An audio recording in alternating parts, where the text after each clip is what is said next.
காட்டில் மட்டுமே உயிர் வாழும் அதிசய உயிர்கள் அரசு பள்ளிக்குள் புகுந்தது எப்படி?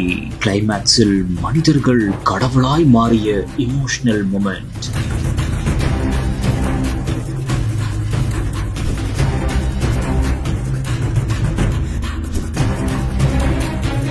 தென்காசி மாவட்டம் ஆலங்குளம் அருகே மருதம்புத்தூர் அரசு மேல்நிலைப் பள்ளி உள்ளது. இங்கு பல மாணவிகளும் படித்து வருகின்றனர். இந்த ஒரு சூழலில் அந்த பள்ளியை சுற்றி காட்டு பகுதிகளும் உள்ளதால் அவ்வப்போது பூச்சிகளும் வந்து சென்றுள்ளன.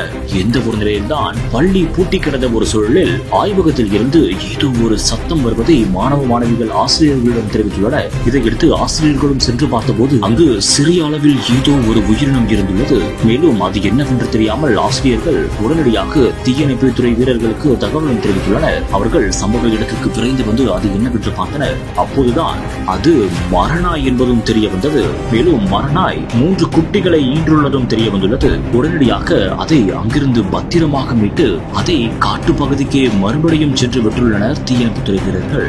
இந்த ஒரு சம்பவத்தால் அரசு பள்ளியில் பெரும் பரபரப்பான ஒரு சூழல் ஏற்பட்டுள்ளது.